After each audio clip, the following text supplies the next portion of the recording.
തിരിഞ്ഞു തിരിഞ്ഞു നോക്കി നടക്കുന്നത്? ഞാനൊരു തലതിരിഞ്ഞവനാടി. മനസ്സിലായല്ലോ. ചെക്ക് ഷർട്ടുകാരൻ നിന്റെ തൊള്ളയിൽ ഇങ്ങനെ തോണ്ടിട്ട് പോയ ആ ചെക്ക് ഷർട്ടുകാരൻ ആരാന്ന്? എന്റെ ദൈവത്തിനാണ് എനിക്ക് അയാൾ അറിയാൻ പാടില്ല. സത്യം പറയടി. എന്റെ ചേട്ടൻ അയാൾ എന്നെ തട്ടിയിട്ടില്ല.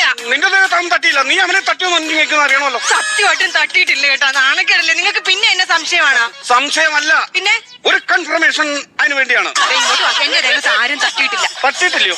കണ്ണുകൊണ്ട് ഞാൻ കണ്ടാണോ? നിങ്ങൾ എന്നെ ഇതിനു വേണ്ടിയിട്ടാണോ കൊണ്ടുവന്നത്? നിങ്ങൾ എന്തിനാ ആ വളക്കടയിൽ പ്രശ്നം ഉണ്ടാക്കിയത്?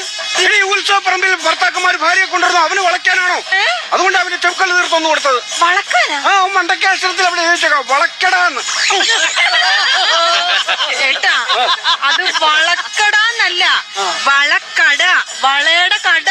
എന്തായാലും കൊടുത്തോ കൊടുത്തു. എന്തൊരു കഷ്ടമാണ്, ഇതൊന്നും കാണുന്നില്ലേ? അത് ശരി. സീരിയൽ ബൾബ് ഇടാൻ വന്നവനെ പോലും വെറുതെ വിടത്തില്ലല്ലേ? ഞാനിവിടെ തൂട് പോലെ നിൽക്കുമ്പോ നീ എന്തിനാണ് അവനോട് പറയുന്നത്? ഇറങ്ങി വാങ്ങോട്ടും. ചേട്ടാ അമ്പലപ്പുറം പതുക്കെ പറ. Hello, hi.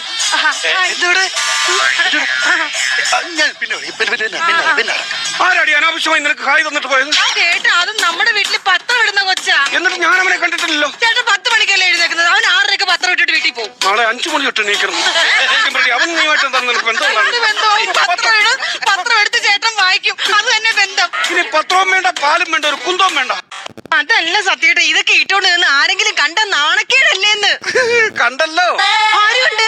ഇന്നലെ രാത്രി ഞാൻ മുറ്റത്തിറങ്ങിയപ്പം നമ്മുടെ തെക്കേ വീട്ടിലെ ശാന്ത കണ്ടു. അയ്യോ, എന്നിട്ട് അവരെന്ത് പറഞ്ഞു? ആ ശാന്ത ചേച്ചി എന്നോട് ചോദിക്കാണ്, എടി സുലോചനെ, നിന്റെ വയറങ്ങ് ചാടി വരുവാണല്ലോടി, നിനക്കിത് എത്ര മാസം? നിങ്ങളെന്ത് പറഞ്ഞു?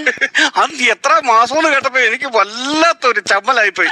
ഞാൻ നേരെ ഓടി അടുക്കള ചെന്നിട്ട് ഒരു പച്ചമാങ്ങ എടുത്ത് 5 കടിയാൻ കടിച്ചു. പച്ചമാങ്ങ 5 കടിയും കടിച്ചിരുന്നോ? ഇവിടെ 6 മാസമായി. ആരോട് ചോദിച്ചിട്ട്? നീ എന്തോ തോന്നി മാസം നീ കാണിച്ചത്? എന്ത്? ഞാനറിയാതെ നിനക്ക് എങ്ങനെ 6 മാസമായത്? എന്റെ പൊന്നെ, പിള്ളേരുടെ ഫീസ് അടച്ചിട്ട് 6 മാസമായിരുന്നു. സ്കൂളിൽ നിന്ന് വിളിയോട് വിളിയാ. നിങ്ങൾക്ക് വല്ല വിചാരം ഉണ്ടാ? അതായിരുന്നു. എവിടെ പോന്നു? ഷാർജ പോന്നു. അതിന് വിമാനത്തെക്കാരന്റെ കാര്യമില്ലല്ലോ. ആ ബിനുവിന്റെ കടയിൽ ചെന്ന് ചോദിച്ചാൽ പറയാം. വീട്ടിൽ കൊണ്ടു തരുമായിരുന്നല്ലോ അവൻ.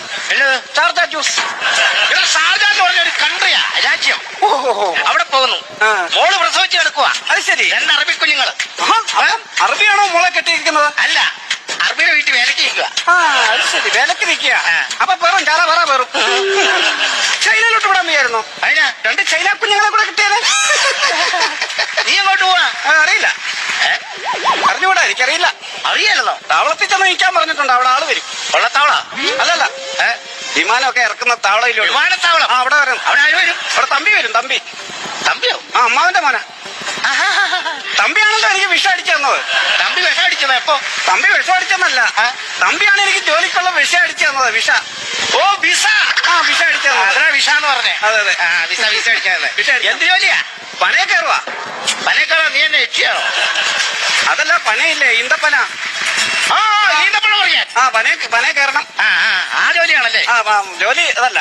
പിന്നെ ഏതാ? നമ്മുടെ ഈന്തപ്പഴം ഇല്ലേ, ഈ ഈന്തപ്പഴത്തിനകത്ത് ഒരു കുരുവില്ലേ? ഓ, അത്ര ഉള്ള കട്ടിയുള്ള ആ കുരു. ആ കുരു ഞാൻ ഈന്തപ്പഴത്തിനകത്ത് വെക്കണം. അതാണ് എന്റെ പണി. അതിന്റെ പണിയാ? ഈ ഈന്തപ്പഴത്തിനകത്ത് ആ കട്ടിയുള്ള കുരുവില്ലേ, അത് ഞാൻ ഇങ്ങനെ ഓരോന്നോരോന്നായിട്ട് വെക്കണം. അതാണ് എന്റെ പണി. അല്ല, അത് ഞാൻ ചോദിക്കട്ടെ, ഈന്തപ്പഴത്തിലുള്ള ഓൾറെഡി ഉള്ള കുരുവല്ലേ അത്? അല്ലല്ല. അല്ല, അയ്യോ, അത് അതിനകത്തുള്ളതല്ല. നമ്മൾ വേണം അതിനകത്ത് കുരു കയറ്റി വെക്കാൻ. അതിനാണ് തമ്പി അങ്ങനെയാണ് പറഞ്ഞേക്കുന്നത്. എത്ര ലക്ഷം രൂപ കൊടുത്തു? 5 ലക്ഷം രൂപ കൊടുത്തിട്ടാണ് ഞാൻ ഇത് മേടിച്ചേക്കുന്നത്. 5 ലക്ഷം രൂപ. അപ്പൊ നീ കുരു അതിനകത്ത് കയറ്റണം. കയറ്റും. കിട്ടും. ഇത് 5 ലക്ഷം രൂപ. അതിനാ തിരിച്ചു പോരാൻ കിട്ടും. നിന്നെ പറ്റിച്ചിറക്കാം. പിന്നെ അല്ലാതെ